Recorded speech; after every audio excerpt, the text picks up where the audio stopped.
सभी को मेरा नमस्कार। विश्व आयुर्वेद परिषद की ओर से आयोजित इस अनवरत व्याख्यानमाला में मैं आप सभी का हार्दिक स्वागत करती हूँ। और आज का व्याख्यान शुरू करने से पहले हम सबसे पहले धन्वंतरी वंदना और उसके बाद फिर हम आज के व्याख्यान की शुरुआत करेंगे।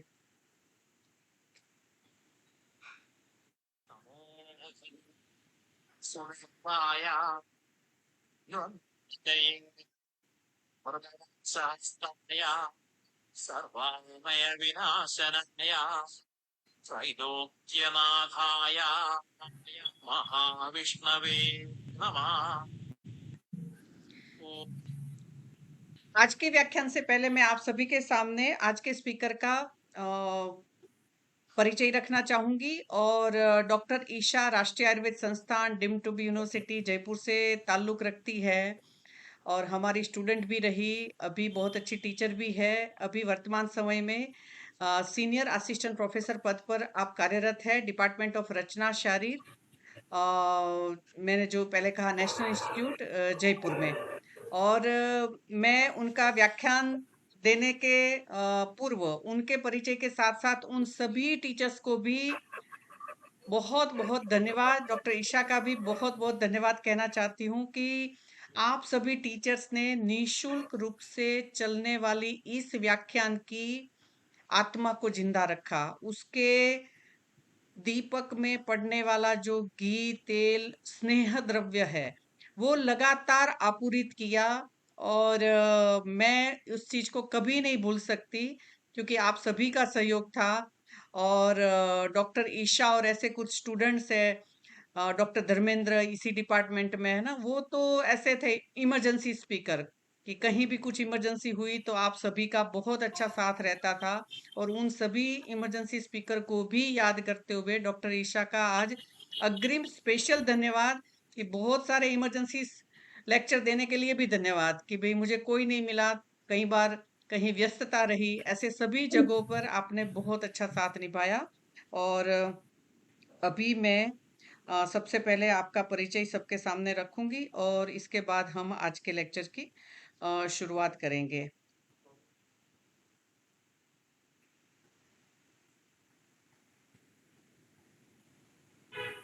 आज के व्याख्यान का अपना विषय है understanding of snayu avayava in purview of range of motion. ये आज का अपना प्रेजेंटेशन का विषय है। और आपका परिचय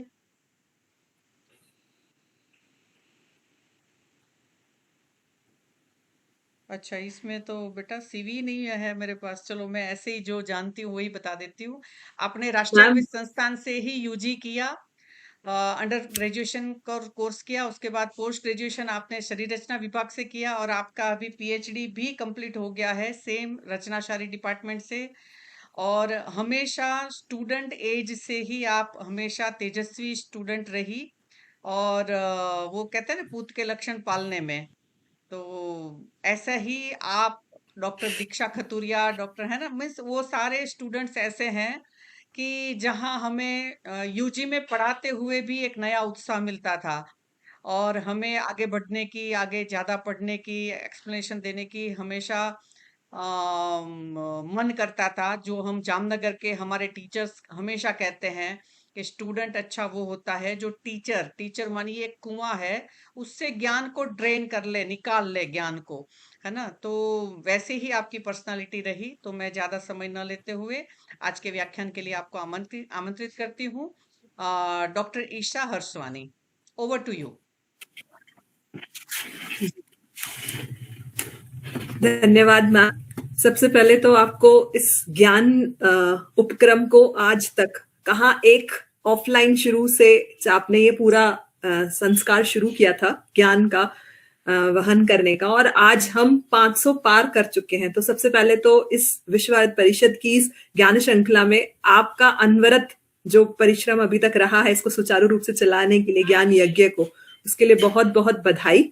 और मैम का बहुत बहुत आभार। जो भी शब्द मैम ने अभी कहे वो शायद वो एक ये होता है कि गुरु की गुरुता होती है कि वो शिष्य को इस तरीके से रख रहा है। बाकी गुरु अगर ऐसा हो तो हम शिष्यों का तो तत्पर होना ज्ञान के लिए हमेशा ही आवश्यक है। सो बस जो सीखा है यही इसी राष्ट्रीय आयुर्वेद संस्थान की धरातल से, और जैसा मैम ने कि गुरु और गुरु की वो परंपरा या वो धरती हमेशा पूजनीय ही है। तो बस उन्हीं दोनों को प्रणाम करते हुए मैं आज का इस व्याख्यान में शुरू कर रही हूँ अपने शब्दों के साथ। धन्वंतराय नमः, गोविंद कृष्णाय नमः। सो लैंग्वेज आई थिंक मैं दोनों मोड में रखूंगी। Ma'am is it okay?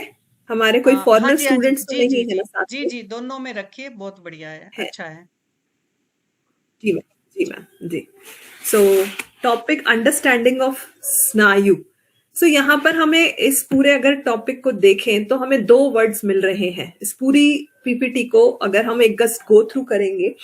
अभी तक हम शरीर रचना के, या फिर मैं कहना चाहूँ कि जो हमारा शरीर एक बेसिक बना रहा है जिस पर हम चिकित्सा कर रहे हैं, जो हमारा अधिष्ठान है, उस अधिष्ठान में हमारे बहुत सारे तत्व हैं। बट हम हमेशा कभी भी अगर यूजी में बेसिकली अगर देखें तो generally such kind of a structural arrangement we just gone through, and being a vaidya we can't go through that कि स्थान संश्रय क्या है।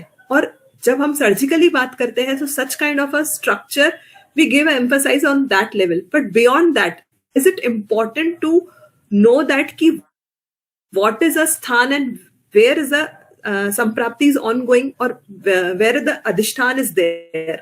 So thinking of that adhishthan is must to know, beside कि वैद्य के लिए है या एक सर्जन के लिए, दोनों के लिए ही वो जरूरी है। तो यहाँ पर एक स्नायु को लिया गया है। अभी तक जो हम जानते हैं स्नायु के बारे में, आज उसको थोड़ा सा कुछ अलग अप्लाइड एस्पेक्ट में देखने की एक कोशिश की जा रही है। अगर बेसिकली छोटा सा इंट्रोडक्शन आप सभी के सामने रखना चाहूं तो ये स्नायु है क्या? तो snayu is a one among the panchavayava, and this is the upadhatu of Meda dhatu. Among the 7 dhatus, Rasa Rakta Mamsa Meda, as it is says by the Dalhana, that Meda is a Snayu Sandhi. So 2 are the upadhatus of Meda. It means it's derived from the Meda dhatu. And this Snayu is a part of formation of the Snayu. This take place via the Kharapaka. उत्पत्ति और इसका कहाँ से हुआ है ये जानना इसलिए जरूरी है क्योंकि उसका कर्म क्या है वो देखने के लिए। अब अगर ये देखते हैं कि ये रिस्पॉन्सिबल बंधन कर्म के लिए ये सबसे ज्यादा डिनोट किया गया है, नौर्य यथास्थे आगे आएगा। तो गति और धारण कर्म करने के लिए स्नायु का एक बहुत ही इंपॉर्टेंट रोल है। नॉवल हम अगर इसका देखें कि इसका स्वरूप कैसा है तो आप सभी ने सुषुप्त शारीर स्थान 5 में देखा भी होगा, बट इसका क्लिनिकल इंपॉर्टेंस आज हम इस परिप्रेक्ष्य में देखने जा रहे हैं कि जो 4 स्वरूप के आपके सामने रखे गए हैं स्नायु, प्रतानवती, वृत्त, प्रथुल और सुषिर। सो जो आप एक हाइपोथेटिकली इमेज के फॉर्म में भी यहाँ पे शो किया गया है, जिनका की अलग अलग अधिष्ठान इसमें बताया गया है कि प्रतानवती जो स्नायु है वो सभी के सभी शाखा और सर्व संधिगत है। यानी कि शाखा हमारी वो है जो कि गति के लिए प्रारूप बनाती है। गति अगर हो रही है, शाखा यहाँ पे हस्त और पाद है, और हस्तपाद ये दोनों ही कर्मेंद्रिय का स्वरूप है। सो कर्मेंद्रिय जो कि आहरण कर्म हस्त के द्वारा और विहरण कर्म पाद के द्वारा। इट मीन्स शाखा इट इज द अंग which denotes the hastendriya and the padendriya. It means both are the karmendriya which is governed for the one of the cheshta. It means the major role of the pratanvati snayu is there for the cheshta karma. Apart from that, the second division it is a vratta, yani that is a kandra, and it is also defined as a mahasnayu. Means such kind of a thin snayu it is there, or we can say is a minor appearance, we can say, so that is a pratanvata, and when it is stout form that it becomes the kandra form. So structural composition of the snayu, अभी हमने just इसका appearance का, now becomes the structural की which composition makes a snayu अव्यय, because तुल्य योनित्वात सिद्धांत, जैसे कि आचार्य चरक ने मेंशन भी किया है कि ये तुल्य योनित्वात सिद्धांत की वजह से जिस योनि से वो मिलके बना हुआ है उसी योनि के आधार पर ही उसकी चिकित्सा का आधार बनता है। सो उसकी चिकित्सा आगे देखे जाने के लिए हमें पहले ये देखना पड़ेगा कि from where it is form. So it is a मेद धातु, अगेन उपधातु है, नेक्स्ट इज सूक्ष्म स्नायु और स्थूल स्नायु. दो अगर फॉर्म अगर देखें तो बेस्ड अपॉन सूक्ष्म स्नायु और स्थूल स्नायु का जो शब्द ग्रहण है वो चरक संहिता में शोथ अध्याय में कहा गया है. सूक्ष्म स्नायु जहां पे कि हम नॉर्मल जितने भी हमारे, अभी हमने प्रतानवती स्नायु देखा, दिस इज हमारा सूक्ष्म स्नायु. और स्थूल स्नायु जिसी को ही हमने कंडरा कहा है. सो चक्रपाणी द्वारा इसी स्थूल स्नायु के स्वरूप को कंडरा कहा है. यानी कि इस रेफरेंस से हमें यह पता पड़ता है कि स्नायु एंड द कंडरा both terms are the interlinked. Ashtanga Sangraha ने केश रोम नख अस्थि स्नायु का जो उत्पत्ति प्रकरण में, गर्भ उत्पत्ति प्रकरण में 6th मंथ में यहाँ पे कहा है. यानी कि गर्भ की चेष्टा यानी इंद्रिय अर्थ वो चतुर्थ मास में शुरू हो जाता है, जबकि गर्भ का हृदय का व्यक्तिकरण होता है. सो उसी के बाद से इंद्रियों की चेष्टा शुरू होते होते पंचै मन बुद्धि तरह भवति. वहां पर जब एक बुद्धि का यानी कि कर्मेंद्रिय बुद्धि का भी जब प्रारूप 5वें महीने में बनना शुरू होता है, 6th महीने में आकर के वो कर्मेंद्रिय बुद्धि पूरी तरीके से स्टैब्लिश्ड हो जाती है और जो चेष्टा कर्म करने के लिए जो स्नायु अवयव है पूरी तरीके से पूर्ण विकसित हो जाता है अपने कर्म के स्वरूप में.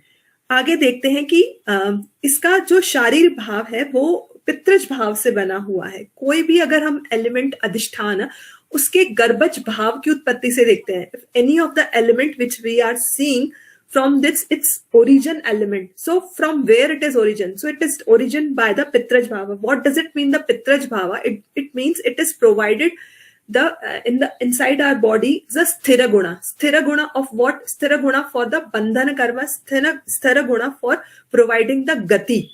इसके लिए इसका होना बहुत जरूरी है. So okay, next how it is appear. So how it is appear, इसका स्वरूप में ये दिखता कैसे है और ये रहता कैसे है स्नायु अवयव. सो उस परिचारण में इसका एक लोक उदाहरण दिया गया है कि विस्मृणालय यथा सिरा स्नायु संदिग्ध, कि जिस तरीके से मांसधरा कला में यानी कि जिस तरीके से भूमौ पंकौ यथा विस्मृणालय स्थिति की भूम पंक में यानी से कि पानी की भूमि की पंकज में यानी कि आपकी कीचड़ में किस तरीके से आपके विस्मृणाल स्थित रहते हैं, उसी प्रकार से मांसधरा कला में सिरा धमनी आदि स्त्रोतस यानी कि यहाँ पर स्नायु भी इसी के साथ ही लिया गया है. बिकॉज स्नायु का भी आगे जाके देखेंगे कि वो one of the type of the srotas ही है. ये सारी टर्म्स थोड़ी सी अलग अलग लग रही हैं. इसका एक बेसिकली चार्ट में एक आपके सामने एक रखा गया है. जैसे कि हम यहाँ पे एरो के देखें. So this is the srotas. वो आकाशीय अवकाशा नाम जो भी हमारे शरीर के भाव हैं, दैट इज सर्व छिद्र समूह, वो जो भी भाव है वो भाव में जब आकर के वहां पर मृदुपाक होता है तो then it becomes a sira. When the sira adopt a such kind of a medas sneham aadaya, यानी कि मेद धातु से जब वह स्नेह का उच्चारण करती है, स्नेह को ग्रहण करती है, सो ये वहां पर स्नायु का रूप बनता है जो आपको यहाँ पे सामने दिख रहा है. सो this is yellow colour boundary which is just exactly represents the kind of a sneha adoption which is adopted by the meda dhatu.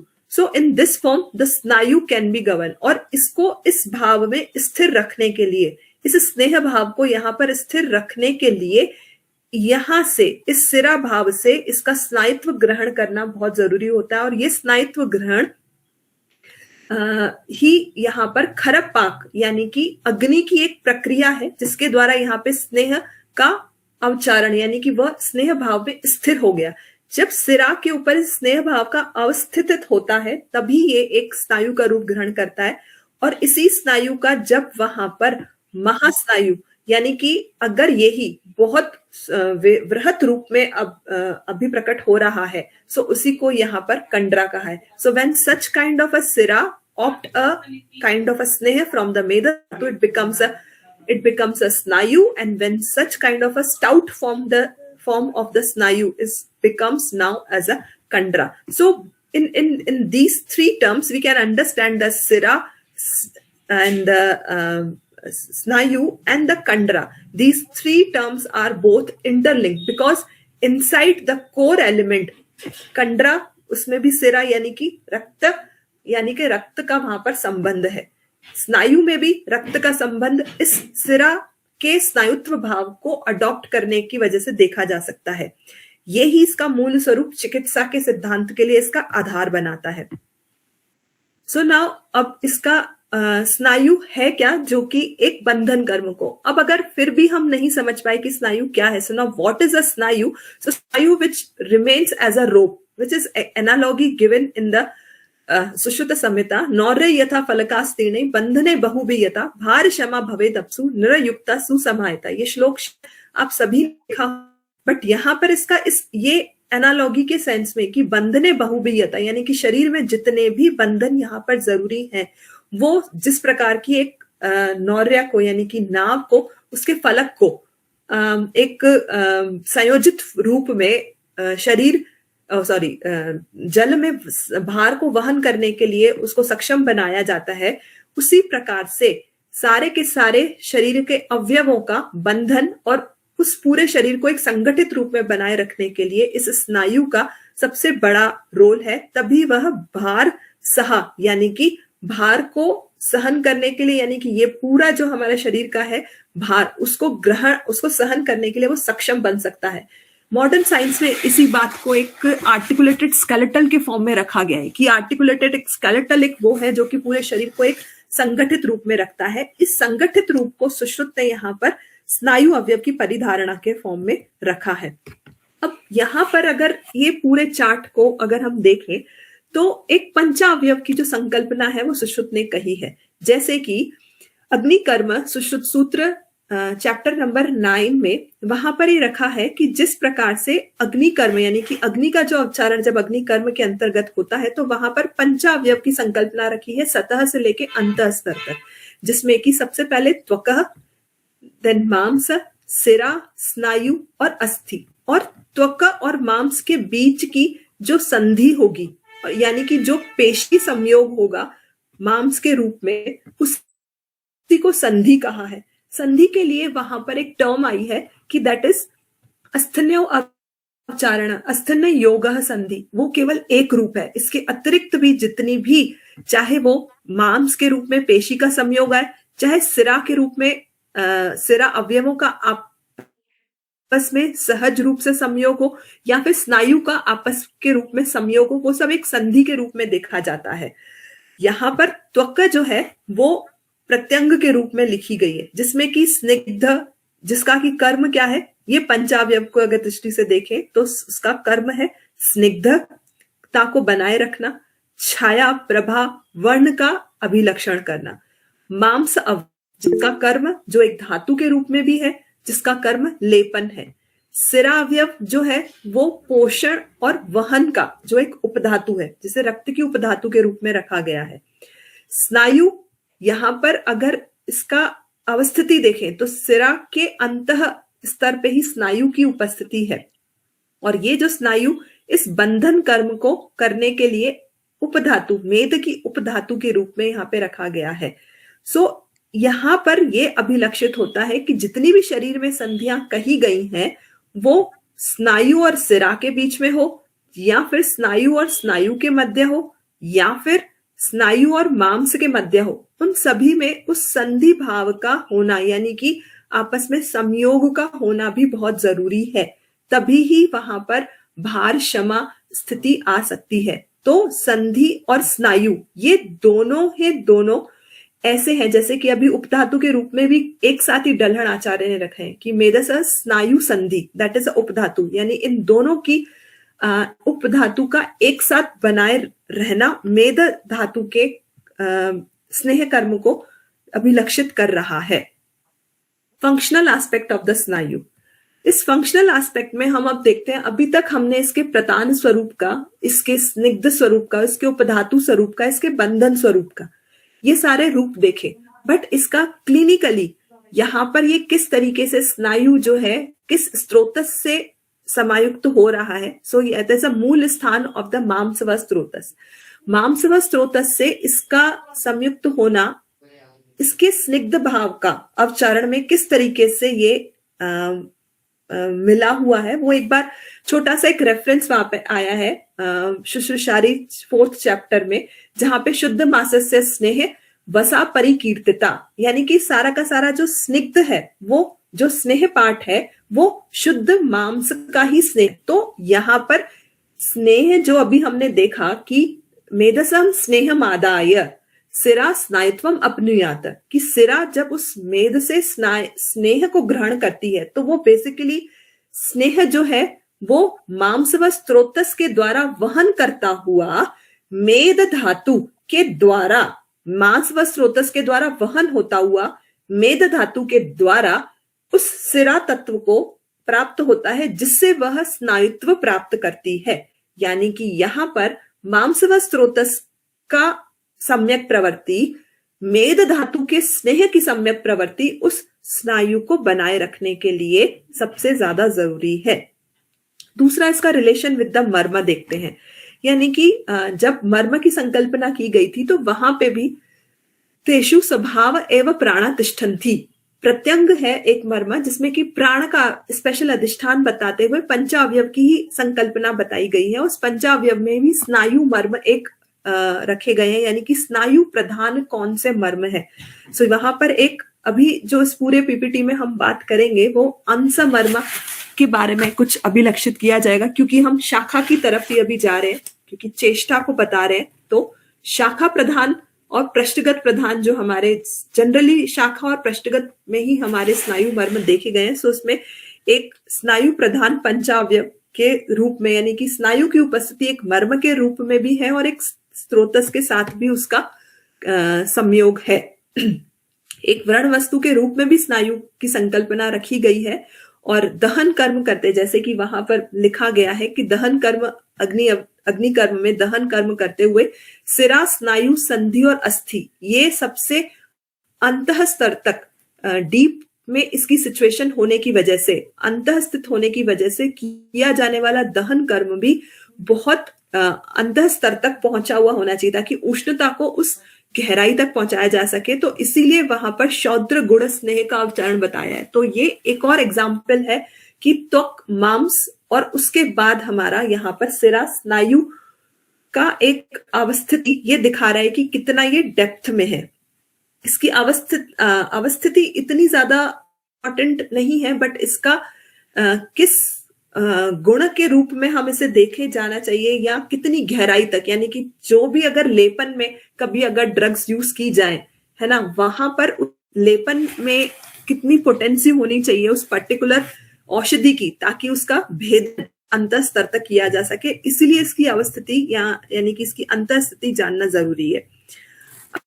Of the एक इसका जब स्नायुगत मर्म डिस्चार्ज होता है, ये जस्ट रेफरेंसेस हैं जो इसके फंक्शनल एस्पेक्ट को, कि स्नायु का जब भी वहां पर वृद्ध हो रहा है तो वहां पर सबसे ज्यादा क्या देखा जाता है, सिंघाणका लाइक सॉफ्ट म्यूकस या श्लेष्म, वहां पे श्लेष्मा युक्त आभा रखता हुआ वहां पर ब्लड की अपीयरेंस होगा। यानी कि ये एक दिखाता है कि जब स्नायु की विकृति हो रही है, स्नायु का विद्ध हो रहा है वहां पर, तो यहाँ पे सिंघाणक सदृश्य श्लेष्मा युक्त कफ के सदृश्य में वहां पर रक्त का अपीयरेंस आना, जो कि अत्यधिक शूल के साथ, शोफ के साथ आना, ये दिखाता है।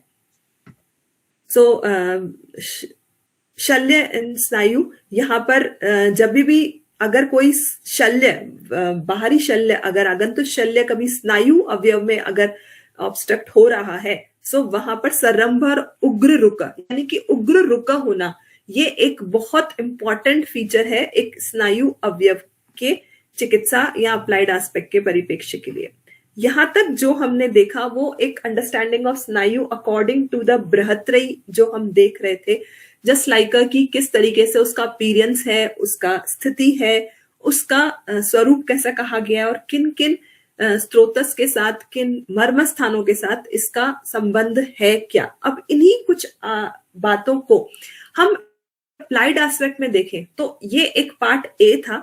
अब दूसरा पार्ट बी देखते हैं, जो कि मॉडर्न कंसिडरेशन में रेंज ऑफ मोशन के साथ में रखा गया है। पहले एक बार ये देख लिया जाता है कि रेंज ऑफ मोशन क्या है और इसकी समतुल्यता इसके साथ या इसको समझने के लिए स्नायु का समझना, स्नायु के रेंज ऑफ मोशन के साथ क्या संबंध है, वो इसके तीसरे पार्ट में आएगा। जैसे अभी तक हमने स्नायु अवयव की परिचालना देखी, अब हम नेक्स्ट लेआउट पे जा रहे हैं कि रेंज ऑफ मोशन क्या है। सो रेंज ऑफ मोशन क्या है, सबसे पहले तो देखें कि कोई भी जैसे गति अगर हो रही है, so that is any kind of movement which is there, that is change in motion over the time, it is known as the displacement. And such kind of a displacement or segment, it's known as a motion. अब ये motion in the time of, उसके location के consideration में है, type के consideration में है, direction की कंसिडरेशन में है, मैग्नीट्यूड के कंसिडरेशन में है, या फिर उसके रेट ऑफ चेंज यानी कि वेलोसिटी के रिगार्डिंग है। ये कुछ पैरामीटर्स हैं to just define the displacement character. If we are just seeing the type of displacement, so such of translatory motion which has a linear displacement and rotatory and the general, three kind of types we can define as a displacement of motion. Such kind of types we can also seen as a joint movement or body movement when we are seeing such kind of a flexion, extension, adduction, abduction or circumduction. So such kind of words are under categorized the translatory motion, rotatory motion and the general motion. Apart from that, if we see the direction of the displacement, so where the motion it is there, but what is the direction? So for the direction, two kinds of direction can be there in the anti-clockwise and the clockwise manner. Third thing, what is the magnitude of the displacement? So magnitude which defines the rotatory or angular motion of a segment given a degree. So whatever kind of a motion it is there, if it is magnifying in an angular part, so such kind of a angular motion which defines in the degree, it's known as a range of motion. So actually when we see कि displacement क्या है, उसी के magnitude को ही हमने range of motion कहा है. सो motion which can be a translatory type which we are seeing in the rotatory motion, in the general motion. But in the translation motion, we can't say is the range in that way because it's a linear. So only the rotatory kind of a motion we can see what is the magnitude of the motion, and that is defined such as a range. Here it is, see ki 1 radian, two kinds of standard divisions are standard criteria are there to define the range of motion in a typical manner, such as 1 radian if it is there, or another 1 degree. Here in this command we are just seeing, so what is a degree of the range of motion?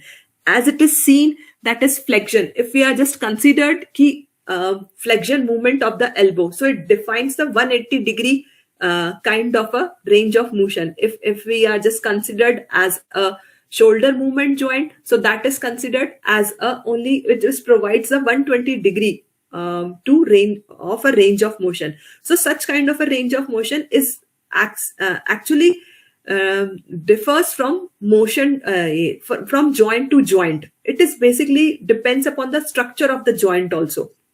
Again, on a third point, this kinetism, it means in under which the range of motion and the various about factors for the range of motion which described under this one specific study that is known as a kinetism.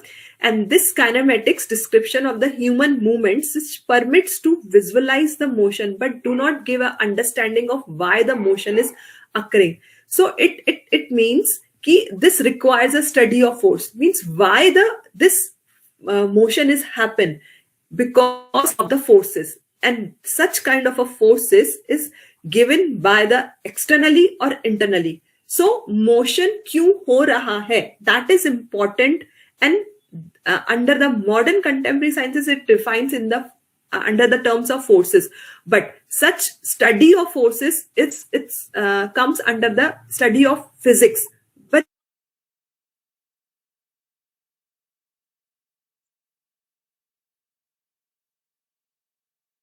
in the Sushruta Samhita, where the 18 kinds of sciences description under the one this Ayurveda,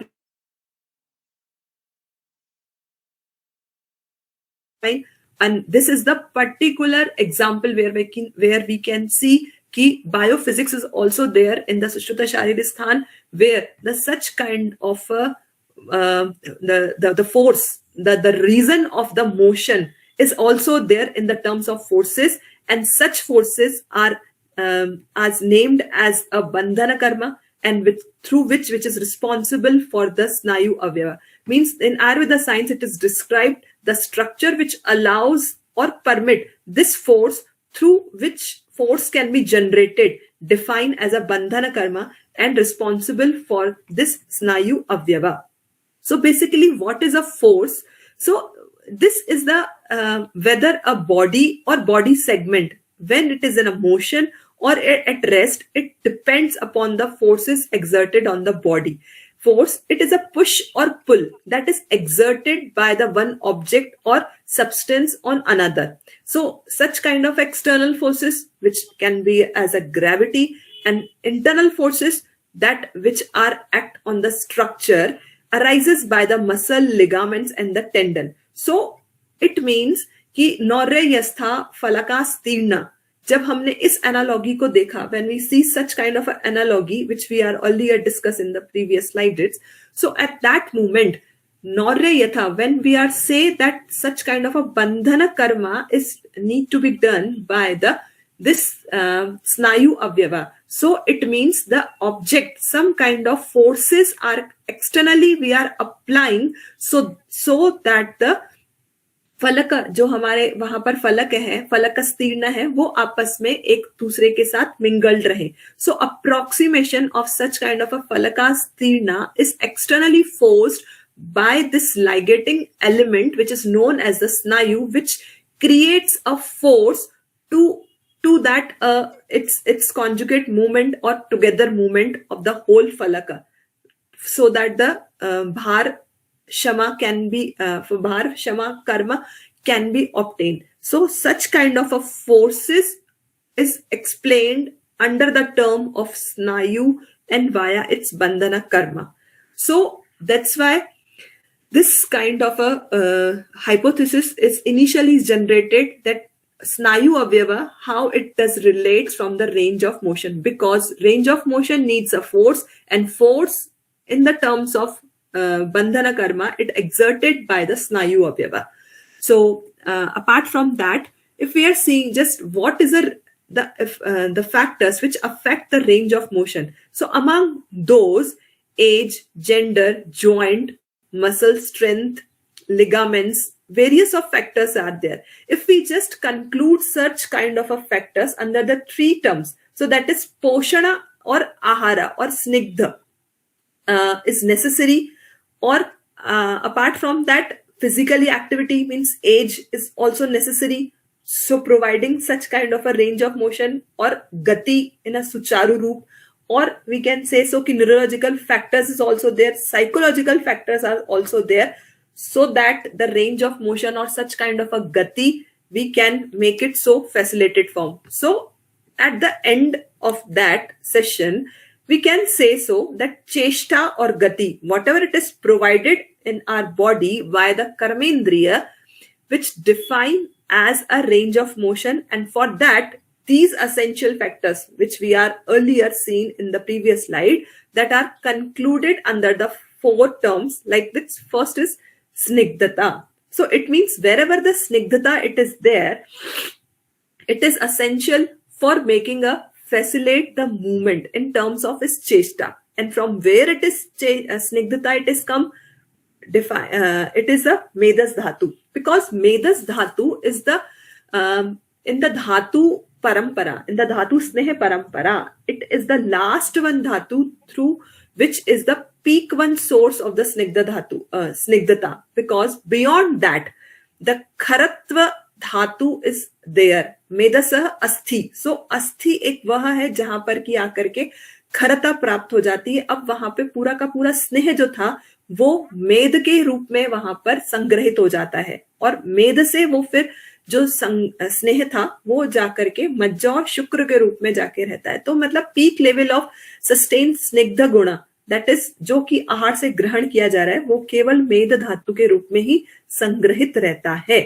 and इस चेष्टा को और बनाए रखने के लिए हमें बंधन तत्व की कंपेटिबिलिटी चाहिए। इट मीन्स वो जो बंधन तत्व है, इट मीन्स स्नायु है, उसका स्थिर भाव होना चाहिए।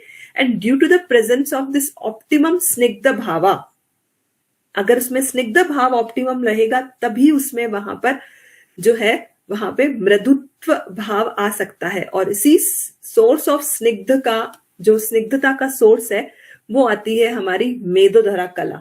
यानी कि हमने इनिशियली देखा था कि स्नायु जो है वो मांसव स्त्रोतस का मूल है, दैट इज मांसव स्त्रोतस से स्नायु त्वकच वे मूले।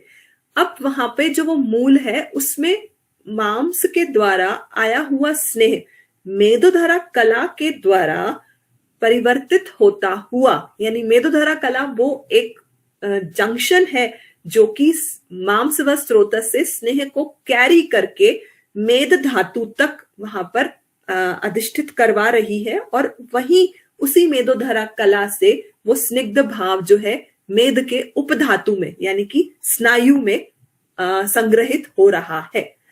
अब इस भाव को अगर हम इस पूरे के पूरे रेंज ऑफ मोशन को अगर आयुर्वेदा में देखना चाहें, तो जैसे कि मैंने कहा कि कर्मेंद्रिय यानी कि हमारी चेष्टा, अब यहां पर हमने जो चेष्टा है वो केवल हस्त और पादगत चेष्टा को ही रखा है। सो हस्तगत और पादगत चेष्टा को अगर देखा जाए, so 3 are the clinically diseases are there under which the such kind of a gati is going to be hampered in the terms of avbahuka, vishwachi and the stabda bahuta.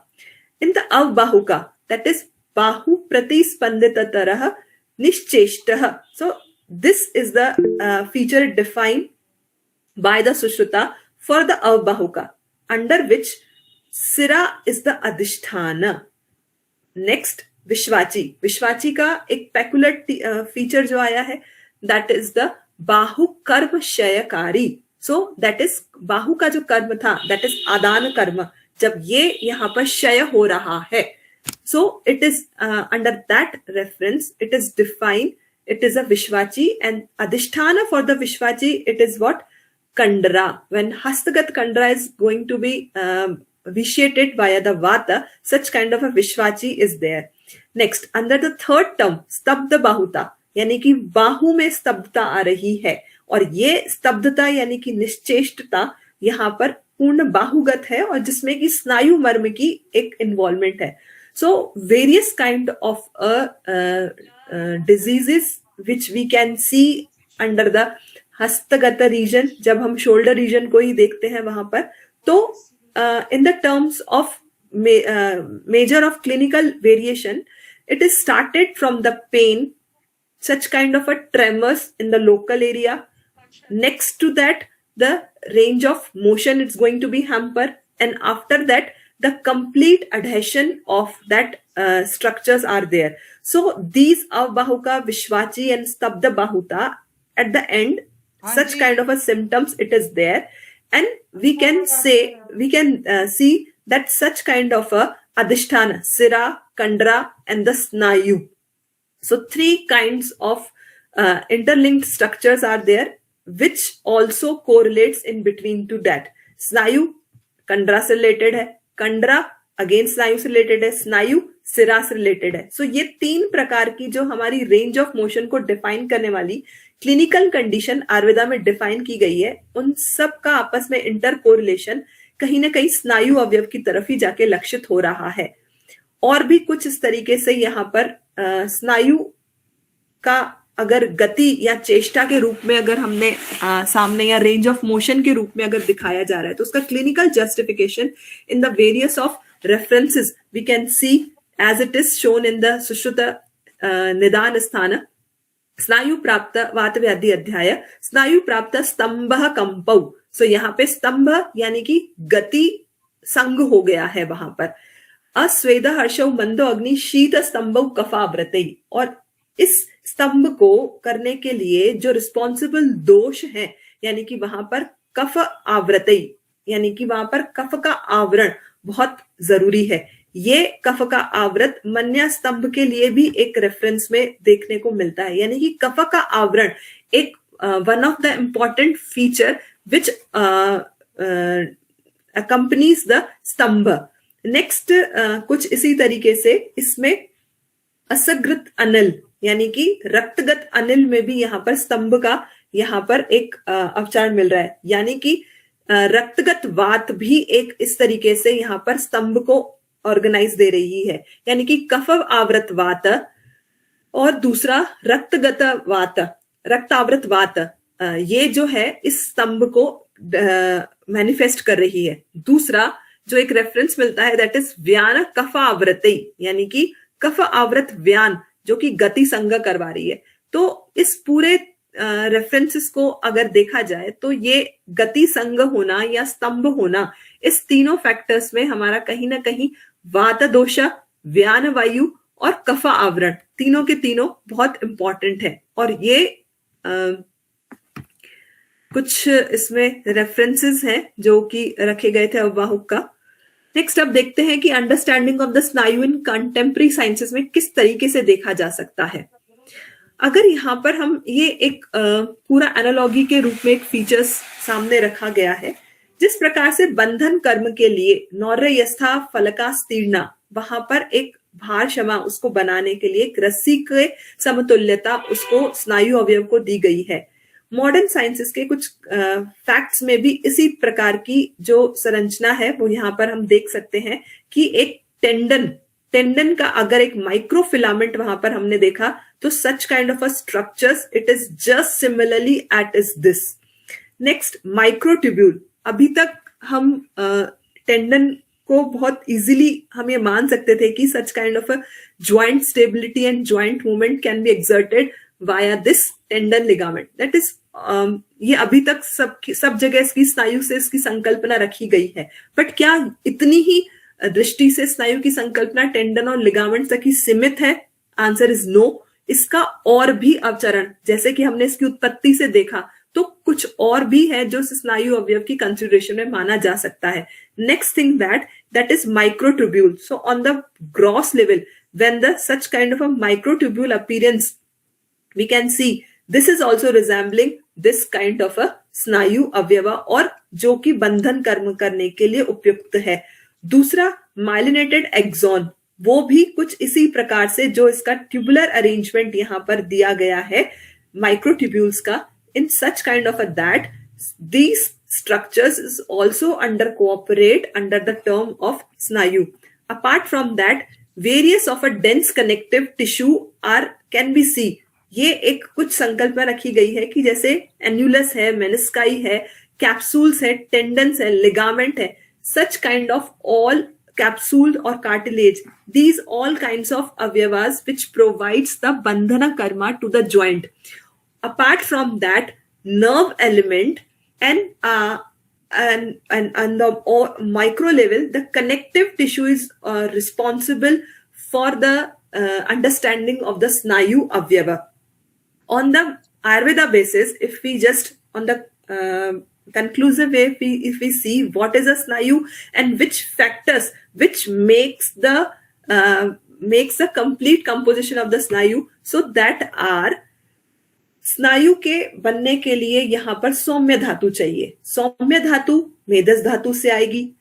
इसका कर्म वहां पर गति देना, यानी कि बंधन कर्म द्वारा स्थिरता प्रोवाइड करते हुए वहां पर गति देना है, और उस गति के लिए व्यान वायु वहां पर लक्षित है, व्यान वायु रिस्पॉन्सिबल है।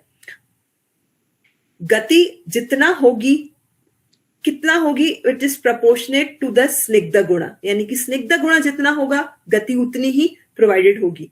इट मीन्स ये स्निग्ध गुण को प्राप्त करने के लिए आया कहां से? So initially when we say that सिरा मेदसह स्नेहम आदाय सिरा स्नायित्वम अपनुयात, तो यानी कि सिरा का मतलब रक्तधारा कला थी। वो रक्तधारा कला जब स्निग्ध उष्णता को ग्रहण करके उस स्नेह को मेदोधरा कला तक जाकर के संग्रहित करवा रही है, यानी कि वहां पर रक्तधरा कला से वो स्निग्ध और उष्ण गुण मेदोधरा कला तक पहुंच रहा है। फाइनली जो मेद के उपधातु के रूप में, स्नायु के रूप में संग्रहित हो रहा है मांस व स्त्रोतस के मूल के रूप में, then it is appears as a snayu tattva. So at the end we can say कि स्नायु तत्व के तुल्य योनित्वात में रक्तधरा कला का कर्म, मेदोधरा कला का कर्म, व्यान वायु का कर्म होने के कारण यहाँ पर इन तीनों की ही सम्यक प्रवृत्ति बहुत ज्यादा फैक्टर रखती है इस स्नायु और रेंज ऑफ मोशन को बनाए रखने के लिए। सो व्यान वायु की सम्यक प्रवृत्ति, मेदोधरा कला की सम्यक प्रवृत्ति, स्निग्ध गुणा की सम्यक अवचारण via the मांस व स्त्रोतस is necessary so that the maintenance of the samyak snayu avyava karma in the terms of gati, in the terms of cheshta, in the terms of bandhana can be established. Thank you.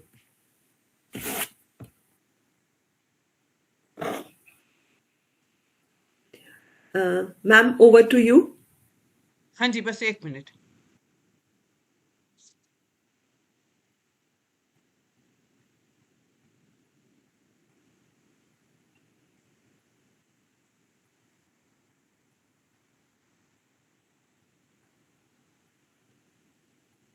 बहुत धन्यवाद doctor Isha, extraordinary presentation. और मुझे लगता है कि स्नायुगत विकारों के लिए अगर इतना आयुर्वेदिक एनाटॉमी, फिजियोलॉजिकल पार्ट, मांस और मेद का स्निग्धता के साथ है, मुझे लगता है कि कहीं ना कहीं अगर इसको बेस बना के अगर स्नायुगत विकारों की मेडिसिन लिखी जाए जी मैम। तो मुझे लगता है कि बहुत अच्छी जो जॉइंट डिसेबिलिटी रहती है, खासकर वृद्धावस्था में या कुछ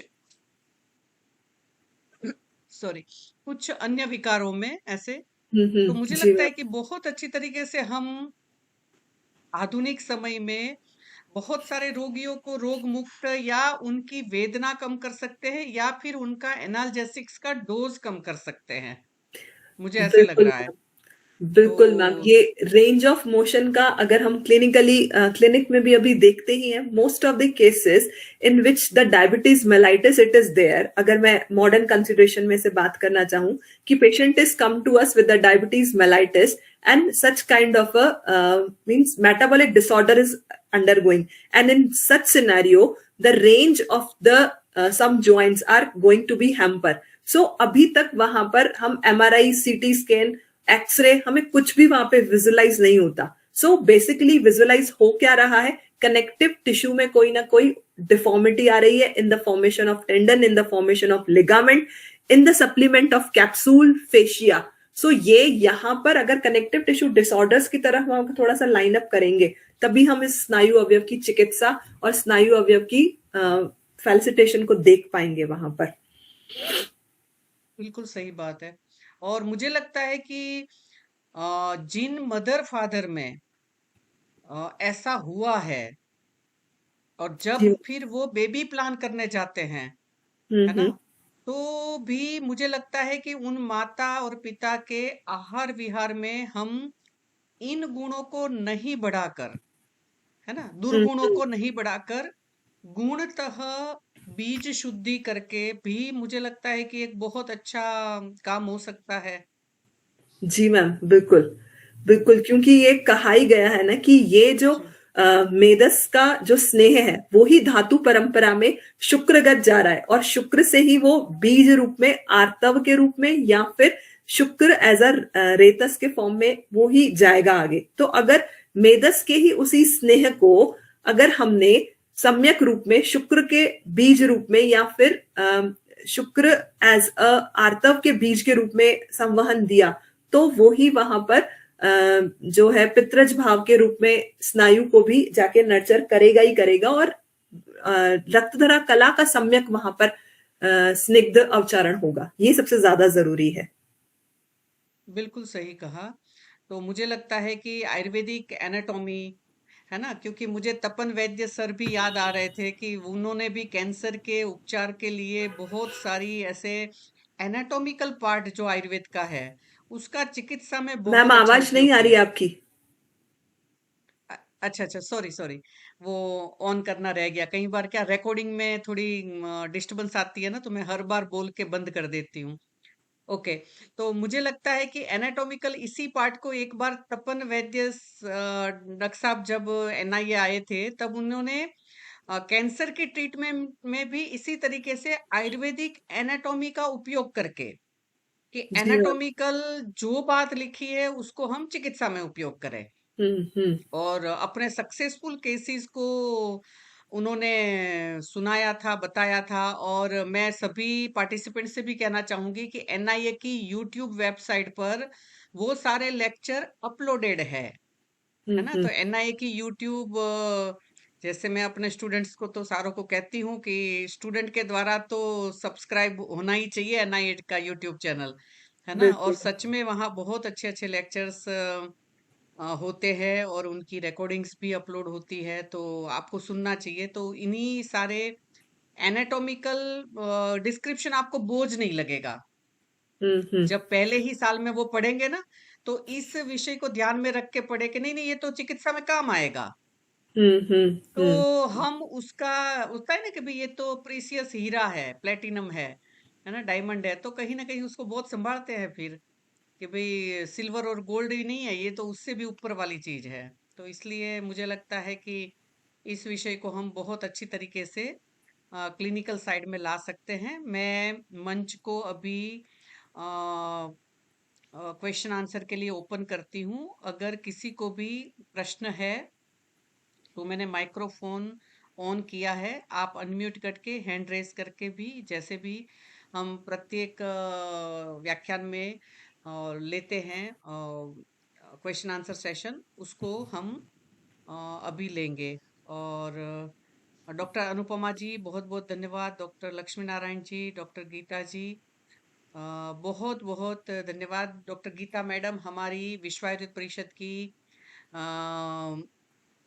मुझे पद नहीं पता है मगर अधिकारी है।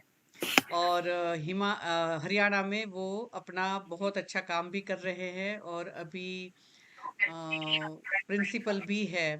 नमस्ते मैडम, आप कुछ कहना नमस्ते मैम, चाहेंगे? नमस्ते। जी हाँ, मैं जी जी, अभी आपका एक्चुअली पद बता गुड़गांव दीजिए। शिफ्ट कर गई मैम। गुड़गांव में प्रिंसिपल नहीं, प्रोफेसर हूँ, अच्छा, संहिता विभाग। ओके ओके, मुझे लगा कि आप प्रिंसिपल है उधर सिरसा वाले कॉलेज में।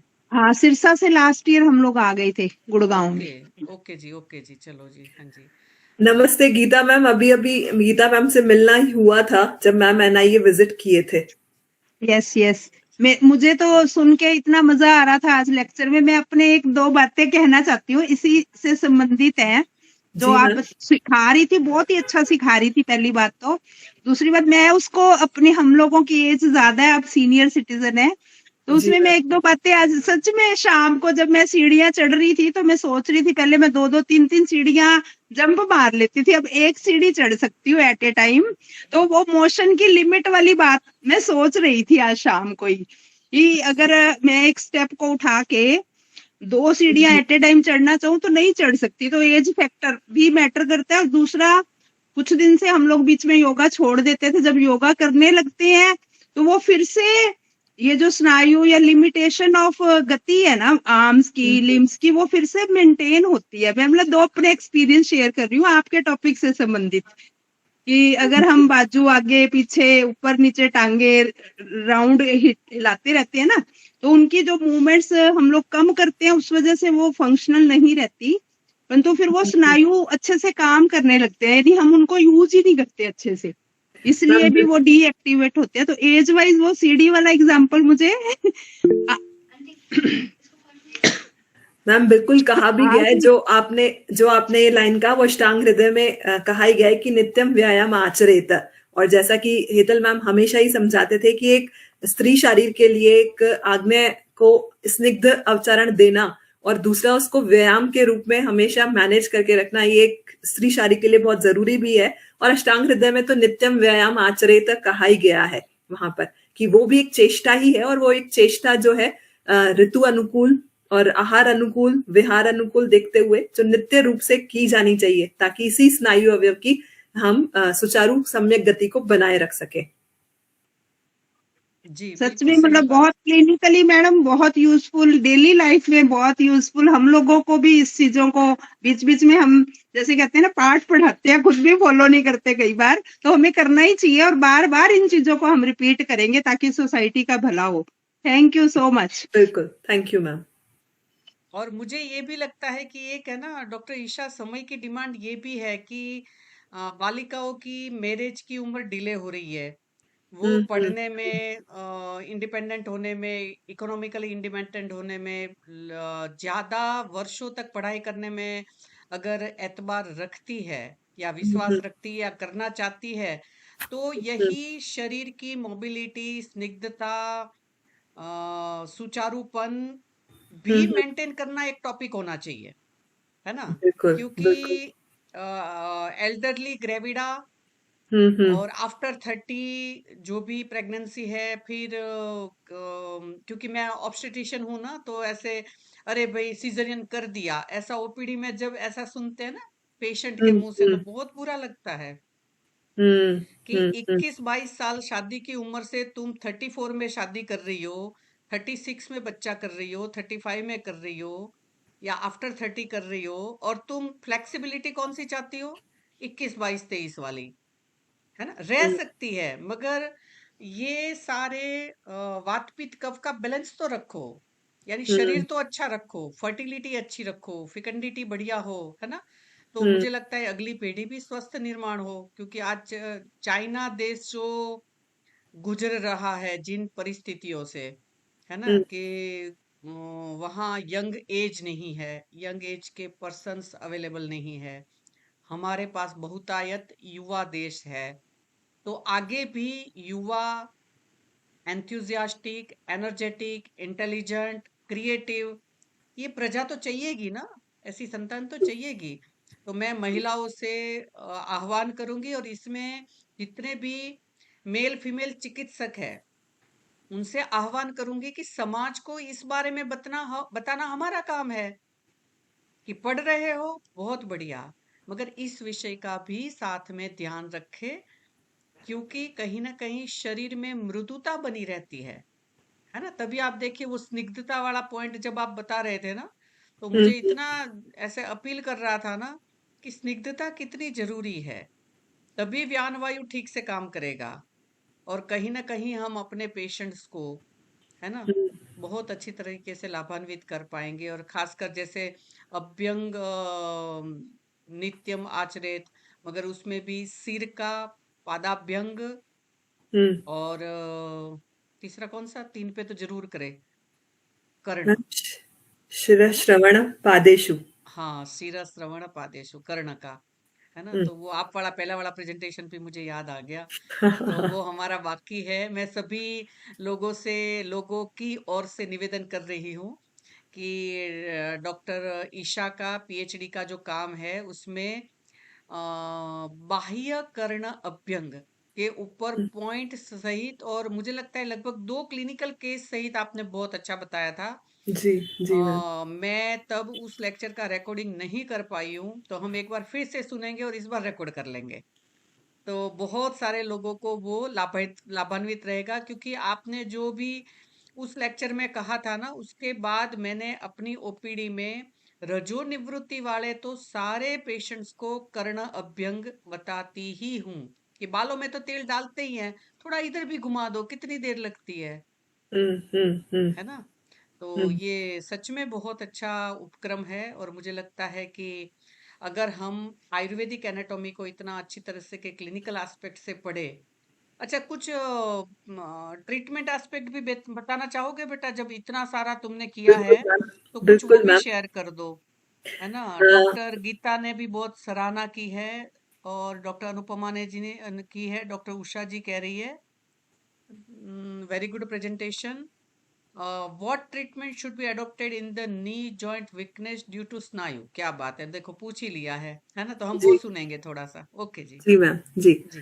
अ, अभी नी ज्वाइंट के ऊपर ही यहाँ पर मैं एक्सप्लेन करती हूँ। अभी करंट सिनेरियो में अगर आप देखें सो बहुत सारे, मतलब ऐसा कहेंगे कि ट्रेंडी हो चुका है नी जॉइंट रिप्लेसमेंट। आज एक राइट का करवाया, देन उसके बाद 1.5 साल बाद डॉक्टर खुद ही आपको डेट देता है कि आप 1.5 साल बाद हमारे पास आ जाना, आपका लेफ्ट नी जॉइंट रिप्लेसमेंट भी कर देंगे। सो ये जो हम देख रहे हैं जॉइंट रिप्लेसमेंट, इस पूरे फैक्टर को अगर हम देखें तो हमारे पास जब पेशेंट आता है तो पहले अगर नी रिप्लेसमेंट नहीं करवाया हुआ तो वो आके बोलता है कि ग्रेड 2 आर्थराइटिस हो चुका है और अब जी मैंने एनाल्जेसिक लेते लेते मैं तो थक गया जी।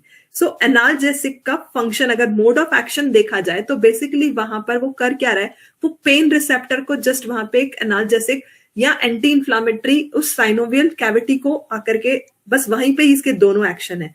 अगर कोई ऐसा कुछ पॉइंट हो जाए, जस्ट एक हाइपोथेसिस मैं पहले जनरेट करती हूँ, आपको एक नी ज्वाइंट का कैप्सूल आप याद कीजिए और उस नी ज्वाइंट के कैप्सूल में जो उसकी इनर लाइन हमारी साइनोवियल शीट है, अगर वहां से जो फिल्टर्ड होकर के म्यूकोजा वहां पर एज अ साइनोवियल फ्लूइड के फॉर्म में जनरेट हो रहा है, या तो वो जनरेशन होने लग जाए, सो वो फ्रिक्शन कम हो जाएगा, अदरवाइज या तो वहां पर जो कैप्सूल या लिगामेंट्स है उसमें थोड़ी सी फ्लेसिडिटी यानी कि फ्लेक्सिबिलिटी आ जाए, जो वो स्टिफनेस है वो अगर कम हो जाए तो भी उस इतनी मूवमेंट को हम बहुत अच्छे से करवा सकते हैं। तो ये जो मैंने कहा कि उस लिगामेंट की फ्लेक्सिबिलिटी अटेन हो जाए यानी कि उसकी स्टिफनेस कम हो जाए, तो लोकावचारण में आप इसको देख सकते हैं कि कैसे कोई भी चीज का अगर हमने वहां पर स्टिफनेस कम करना है तो लिखा भी है शुद्ध शारीर 4 में, स्नेह अव्यक्तैः चक्रै, है ना, वहां पर स्नेह अव्यक्तैः चक्रै यानी कि श्लेष्मधारा कला के लिए एक एनालॉगी दी गई है। जिस प्रकार से एक चक्र में उसको स्नेह अव्यक्त हम एक्सटर्नल लुब्रिकेशन देते हैं, वो अगर एक्सटर्नल लुब्रिकेशन हमने उस नी ज्वाइंट पर अगर दिया इन द टर्म्स ऑफ पिचू, जो कि हम वहां पर देते भी हैं, तो बेसिकली एक मिथ्स है सोसाइटी में कि नी ज्वाइंट में पेन हो गया या कोई भी ज्वाइंट को ले तेल लगा करके आप इसको मालिश कर दो। तो तेल लगा के मालिश करना, इट्स जस्ट कि ये एक हाइपोथेटिकल है, it's not a correct way. Being a vaidya, you should to just learn that patient that pichu is necessary at the tenderness point if the inflammatory signs is not there, but that provides a lubrication or which provides a Shleshmadhara kala functioning more in a action so that the stiffness can be removed at that point of tenderness और ligament flaccidity आएगी वहां पर। Second point, ligament तुल्य योनित्वात यानी कि जो वो connective tissue से मिलके बना हुआ है। तो यहाँ पर रक्त प्रसादक अगर हमने ट्रीटमेंट स्टार्ट किया या फिर पंचतिक्त घृत का जो भी आप तिक्त क्षीर घृत यूज कर सकते हैं, या फिर तिक्त कषाय, हमारे यहाँ पे फार्मेसी में तिक्त कषाय है, उस तिक्त कषाय में ही जनरली हमने घृत पान करवा दिया, तो यहाँ पर तिक्त क्षीर घृत या फिर तिक्त घृत, तिक्त क्वाथ से मिला हुआ घृत, ये हमने अवचारण दिया, तो ये हमारे के रक्त प्रसादन का भी काम करेंगे। तो रक्त प्रसादन होना इंटरनल लेवल पर लिगामेंट की कॉन्स्टिट्यूशन को वहां पर करेक्ट करेगा। नेक्स्ट जो पिचू अवचारण दे रहे हैं वो वहां पर स्नेह अवचारण यानी कि श्लेष्मधारा कला को अवचारण करेगा। तो ये कुछ पॉइंट्स है और जनरली मैं मेरे पेशेंट्स को बोलती भी हूँ किसी तरीके से, जब भी कोई इस तरह स्टिफनेस आता है तो rakta prasadan is the first one thing through which we can just improvise the function of raktadhara kala along with the sneha अवचारण।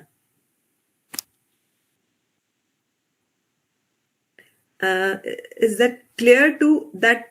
मैं स्कॉलर का नाम भूल गई। जी जी जी, नहीं नहीं, बहुत अच्छी तरीके से आपने उसको समझाया। मैं है ना रक्त प्रसादक हीम ढूंढने लग गई थी, मैंने कहा लगे हाथ बता दूं। यहाँ पे अपना ओपीडी में हमारा मैम वो ज्वरहर क्वाथ है जी जो एनआईए फार्मेसी का, तो जी ज्वरहर जी क्वाथ के साथ पंचतिक्त गुगलू घृत जो हमारे यहाँ पे फार्मेसी में अवेलेबल है, और जी उसके साथ गिलोय का एक परफेक्ट कॉम्बिनेशन है जो मैं देती हूँ। और उस गिलोय के साथ में हम लोग चाहे अगर उसको सिम्टोमेटिक देना है तो वात विध्वंस रस हम दे सकते हैं। पेशेंट अभी आज ही ओपीडी में आया था, 7 दिन पहले ये दिया गया, आज आकर के यही कहा कि काफी उसको रिलीफ है। अराउंड 1 वीक में 50% रिलीफ उसने बताया कि उसके ज्वाइंट मूवमेंट्स में काफी आराम पड़ गया। तो apart from any kind of शल्य की एमआर we just go with that. मैं ये नहीं कह रही हूँ कि शल्य की एमआर ठीक नहीं है, बट रक्त प्रसादक treatment is the one who through which we can just target the such kind of a stiffness of the joints. जी, बिल्कुल सही कहा बेटा। तो मैं सभी पार्टिसिपेंट से निवेदन करूंगी, हमारे एनआईए के जो अनुभूत योग है, एक्स्ट्रा ऑर्डिनरी है, जबरदस्त है ना। आप ऐसे मत सोचना कि खुद एनआईए के है तो प्रेज तो करोगे ही नहीं। मैंने अपने व्यक्तिगत जीवन में शास्त्रीय योगों के साथ साथ एनआईए के जो कुछ योगों का उपयोग किया है, जिसमें मैंने पहले भी किसी लेक्चर में बताया था, आज फिर से रक्त प्रसादक हीम है ना। हम जब पंचविध कषाय में हीम, फाट है ना, ये सारे देखते हैं, तो हीम है ना, काकमाची, सारीवा, मंजिष्ठा, उशीर और भूमि आमलकी, एक्स्ट्रा ऑर्डिनरी कॉम्बिनेशन है रक्त प्रसादक हीम का, जिसका उपयोग आप कर सकते हैं। और डॉक्टर साहब ने जिस तरीके से उसको प्रेजेंटेशन अभी जो ट्रीटमेंट का किया है, वो भी बहुत इफेक्टिव है। और ज्वरर कषाय भी जो कह रही है डॉक्टर साहब, वो भी हमारा अनुभूत योग है, यानी एनआईए का, राष्ट्रीय आयुर्वेद संस्थान का अनुभूत योग है। और वो भी बहुत अच्छा काम करता है। मैं आर्तव के ऊपर काम करने के लिए रस धातु पे काम करती हूँ, और अपना आर्तव रूपी उपधातु वो बिल्कुल जो चाहिए वो हो जाती है ना। चाहे एडेनोमाइसिस हो, चाहे इंडोमेट्रियोसिस हो, चाहे सिवियर डिसमेनोरिया हो, तो सभी में एक्स्ट्रा ऑर्डिनरी रस धातु को क्लियर करके, शुद्ध करके आपको वो मिल जाता है। तो बहुत सारा धन्यवाद डॉक्टर ईशा का। और डॉक्टर ईशा शायद लेफ्ट हो जी गए मैम, कुछ। जी मैम, जी मैम। अच्छा, नहीं है, ओके। मैंने सोचा शायद दिख नहीं रहे थे तो। ओके। तो विश्व आयुर्वेद परिषद के इस प्लेटफॉर्म से मैं आपका बहुत बहुत तहे दिल से हार्दिक धन्यवाद करती हूँ कि आपका आज का लेक्चर एक्स्ट्रा ऑर्डिनरी था। इस लेक्चर के डिलीवर करने के लिए आपका तहे दिल से हार्दिक धन्यवाद। और ऐसे ही आगे भी हम एक इमरजेंसी लेक्चर के लिए आपका सहयोग चाहेंगे कि कभी भी हो तो हम इमरजेंसी के रूप में भी आपकी सेवाएं ले सके। तो पुनश्च बहुत बहुत धन्यवाद। धन्यवाद मैम। जी। धन्यवाद मैम। आप जब भी कोई कहेंगे, क्योंकि गुरु का आदेश एक शिष्य के लिए सबसे सर्वोपरि होता है, तो जब भी आप कहेंगे, हमेशा विश्व आयुर्वेद परिषद के लिए, आपके लिए हमेशा अग्रणीय रहेंगे। थैंक यू जी मैम। जी जी, बहुत बहुत धन्यवाद। और जब मेरे स्टूडेंट ऐसा कहते हैं ना, तो मैं उनको एक आशीर्वाद देती हूँ कि तुम्हें भी ऐसे ही स्टूडेंट मिले, धन्यवाद है ना। मैम। क्योंकि मुझे ऐसे लगता है एज अ टीचर, पता है, अच्छे आज्ञाकारी पढ़ने वाले, हमारी अपेक्षा से ज्यादा पढ़कर आने वाले जब शिष्य मिलते हैं ना, तो मुझे तो लगता है कि बस 1-2 मिनट में मृत्यु भी आ जाएगी ना तो बहुत अच्छा रहेगा। इतना खुशी से जाऊंगी ना कि भाई वाह वाह, आज तो बच्चे ने क्या आंसर दिया, क्या हमारी उसने लेवल पकड़ ली, है ना, मेंटल वेवलेंथ। तो बहुत ही अच्छा लगता है। मुझे लगता है कि एक टीचर के लिए उससे ज्यादा खुशी का समय कुछ होता ही नहीं है कि उनके स्टूडेंट्स उनकी अपेक्षाओं पे खरे उतरे और आगे से आगे प्रगति करें। तो हम ऐसे ही आयुर्वेद के लिए बहुत अच्छा एटमॉस्फेयर बनाए, भारत के लोगों की पहली पसंद आयुर्वेद हो, और आयुर्वेद एक दिन भारत की राष्ट्रीय चिकित्सा पद्धति हो। मैं बीच बीच में दोहराती रहती हूँ कि अंत में वो दिन हमारे लिए बहुत ही स्वर्ण दिन होगा, उज्जवल दिन होगा, कि जब हमें आयुर्वेद के राष्ट्रीय चिकित्सा पद्धति घोषित हो। वो दिन हमारे जीते जी आए, वो मिलना चाहिए, क्योंकि आयुर्वेद वो डिजर्व करता है। क्योंकि आयुर्वेद में लिखी हुई वो सारी बातें आज हम क्लिनिकल रूप में लेते हैं, और वो अनेक लोगों को लाभान्वित करती है। तो डॉक्टर ईशा, बहुत बहुत धन्यवाद। और सबसे लास्ट में मैं शांति मंत्र ले रही हूँ, सभी म्यूट रखकर ही दोहराएंगे। ओम सर्वे भवन्तु सुखिनः, सर्वे सन्तु निरामया, सर्वे भद्राणि पश्यन्तु, मा कश्चित् दुःखभाग् भवेत्। ओम शांति शांति शांति। नमो नमः। विश्व मंगल की कामना के साथ आइए हम सब मिलके आयुर्वेद को उसके समृद्ध स्थान पर पहुंचाए। बहुत बहुत धन्यवाद। नमो नमः। नमो नमः।